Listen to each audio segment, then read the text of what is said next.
안녕하세요. 토요미스테리 디바제시카입니다.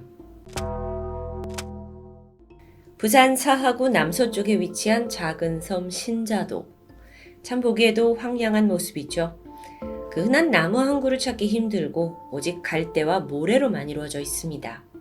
사람이 살기엔 척박한 곳이지만 그래도 신자도는 철새들이 잠시 쉬어가는 장소이기 때문에 보호구역으로 지정돼 있는데요. 네, 문제는 철새 외에는 사실상 아무도 찾지 않는 이 신자도, 그야말로 무인도인 셈이죠. 지난 2014년 12월 29일 아침, 신자도 주변을 지나던 한 어선 선장이 특이한 광경을 목격합니다.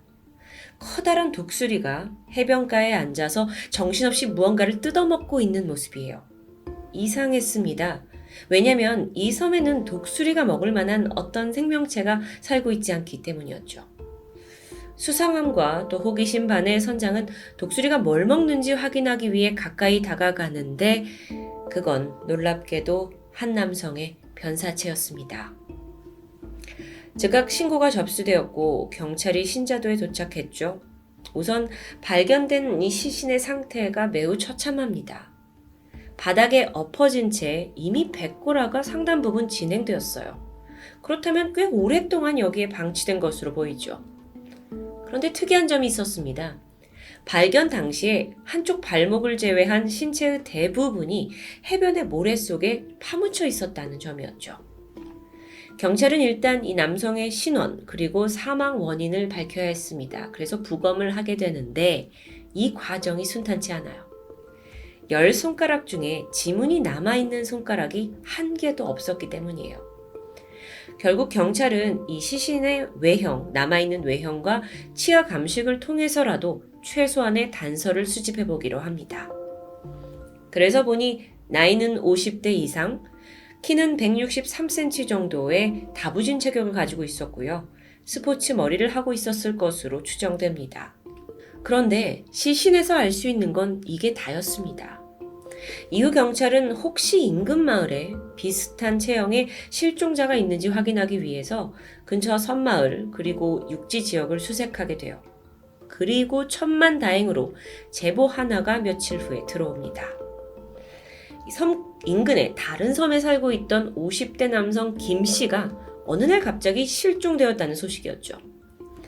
그 제보자가 말해주는 외형이 신자도 백골 시신과 상당 부분 흡사합니다.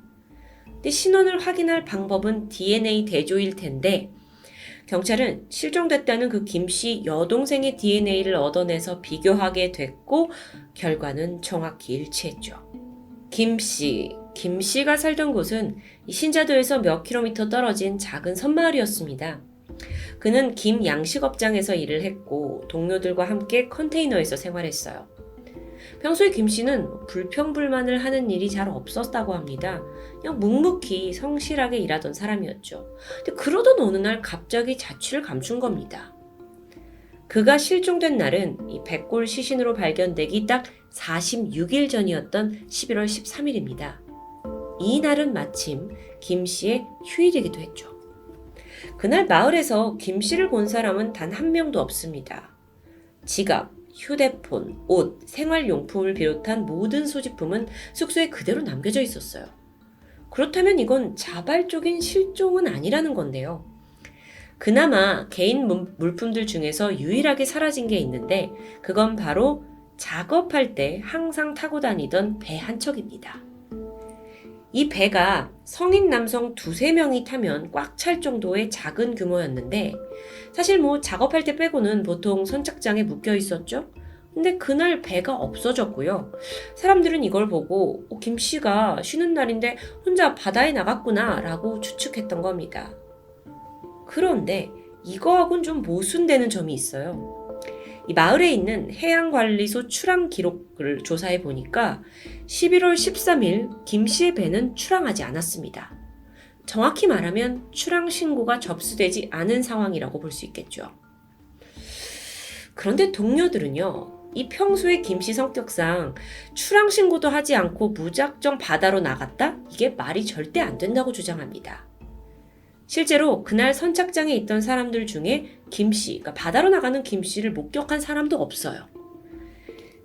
그리고요, 여러분, 사실 이 김 양식장에서 일하는 이 업무가 굉장히 고되고 바쁘다고 합니다.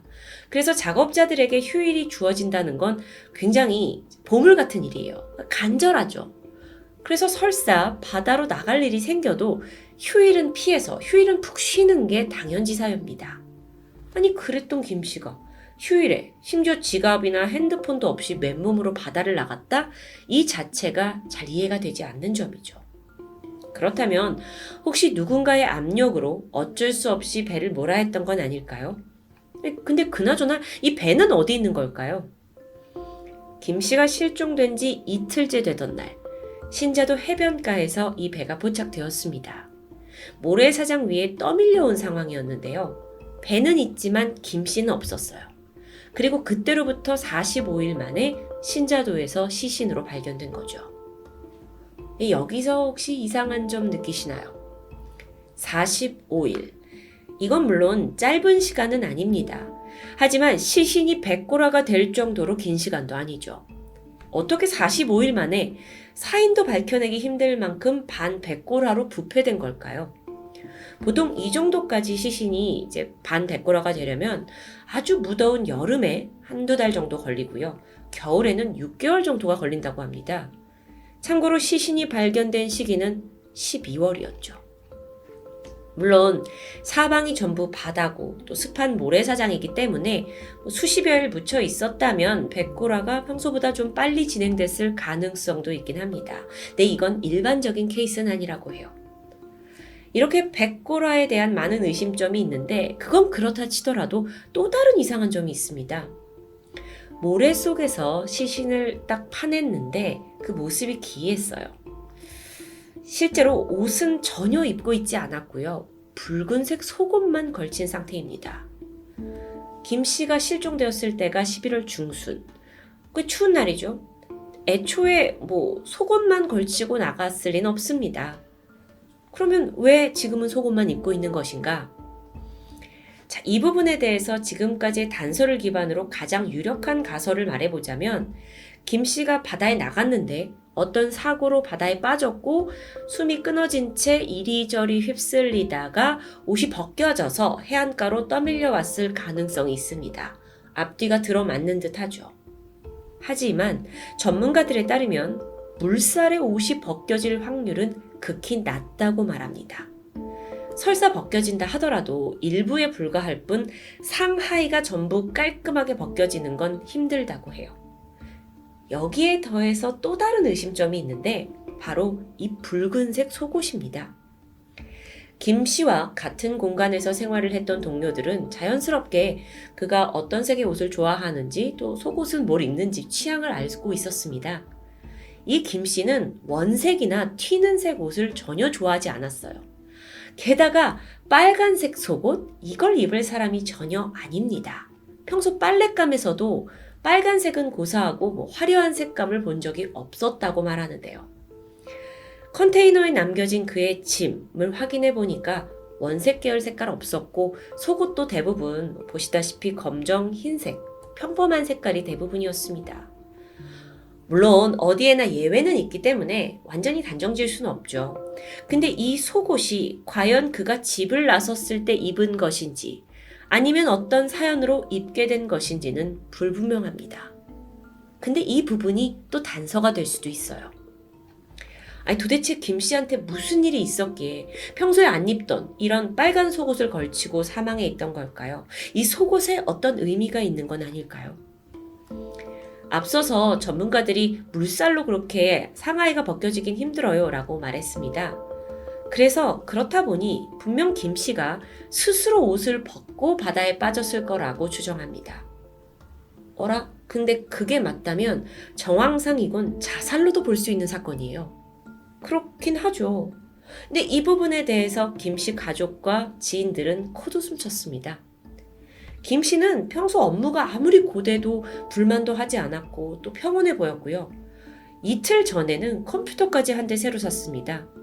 그리고 얼마 전에는 친구한테 낚시 같이 가겠냐라고 제안을 하기도 했고요. 혹여 남모르는 돈 문제나 여자 문제가 있었나 경찰이 조사했지만 전혀 그런 상황은 밝혀지지 않습니다. 자살은 전혀 고려되지 않았어요. 그럼 왜 그는 그날 신자도에 간 걸까요? 혹시 신자도에서 누군가를 만나려 했고 그 사람에 의해 살해된 건 아닐까요? 이 생각을 지을 수 없죠. 아니면 아예 그 전부터 누군가의 협박으로 배를 몰았을 수도 있습니다. 그런데 정말 끝나지 않아요. 이 배를 조사해 보니까 또 뭔가 이상합니다. 연료통에 기름이 거의 줄지 않은 겁니다. 이게 무슨 얘기냐면 김 씨가 살고 있는 섬에서 신자도까지 가는데 필요한 기름은 최소 3리터입니다. 하지만 발견 당시에 연료통에는 기름이 한 1.5리터 정도만 쓴 상황이에요. 그러니까 이 말은 즉슨 김 씨의 배가 신자도에 닿지 못하고 그 전에 운행을 멈췄다는 게 되겠죠. 그러니까 사건 현장이 신자도가 아니라 그 전이라는 건데요. 거기서 어떤 사건이 났고 배와 시신이 신자도까지 떠밀려왔다는 거겠죠. 근데 또 조사해보니까 배에 결함은 없습니다. 그렇다면 그를 바다로 이끈 그 사람은 누구일까요? 거기에 사건이 집중되죠. 근데 또 여기서 답답해지는데 아무리 알아봐도 도저히 김씨 주변에 원한을 사거나 문제를 일으킬 만한 사람이 나오지 않는 겁니다. 워낙에 조용하고 눈에 띄지 않는 사람이었어요. 물론 여러분, 아예 생각을 바꿔서 단순히 혼자 배 타고 나갔다가 사고를 당했을 수도 있죠. 작은 배였기 때문에 암초에 부딪혔을 수도 있고 또 어떤 워류대 때문에 배가 뒤집혔을 수도 있습니다. 근데 문제는 배에 사고의 흔적이 없어요. 이런 가설에 앞서서 일단 그 황금 같은 휴일에 혼자 배를 타가고 나갔다는 것, 게다가 출항 신고도 안 했다는 것 자체가 앞뒤가 맞지 않죠. 이렇게 여러 가능성을 아무리 대입해도 도저히 답이 안 나오는 상황입니다. 그러던 중 또 다른 주장이 등장하죠. 혹시 김 씨가 누군가에게 납치되어서 배에 태워졌다라는 거. 출항 신고를 안 했으니까 애초에 배에 시동을 건 게 김 씨가 아니라 다른 사람일 수 있다는 거죠. 어쩌면 그 전에 김 씨가 죽은 상태로 시신의 상태로 배에 실렸을 수도 있습니다. 그렇게 1.5리터의 연료만 가지고 바다 어딘가에 도착을 해서 범인이 이 사람의 신원을 감추기 위해서 옷 벗기고 속옷도 갈아입혔을 수 있겠죠. 그리고 시신을 버리고 이후에 범인이 배를 버리고 배를 버릴 수가 없네요. 그럼 어떻게 돌아가죠? 여기서 막히게 되는데요. 그렇다면 공범이 있을 수 있겠죠. 그래서 다른 배로 갈아타고 유유히 사라졌다. 그런데 공범까지 끌어들일 만한 이 사건에 어떤 강력한 계기가 있어야 될 텐데 살해 동기가요. 그럴 만한 사람은 나오지 않습니다. 이 사건 정말 돌고 돌아서 막 여러 가지 상황을 대입해봐도 결국 다시 원점으로 돌아오는 아주 답답한 느낌이에요. 황량한 무인도로 알려진 이 신자도에서 발생한 백골 시신 사건. 신원, 그건 쉽게 밝혀냈지만 그 외에는 어떤 것도 밝혀내지 못했던, 제대로 된 용의자도 추려낼 수 없었던 말 그대로 절망적인 사건입니다. 김 씨의 유족들은 아직도 가족의 죽음을 받아들이지 못하고 있습니다. 하지만 사건의 진실을 알고 있는 건 이젠 죽은 김 씨, 그리고 그날 김 씨와 함께 사라졌던 배뿐이겠죠. 너무도 미스테리한 신자도 백골 시신 의문 사건. 지금까지 토요미스테리 디바제시카였습니다.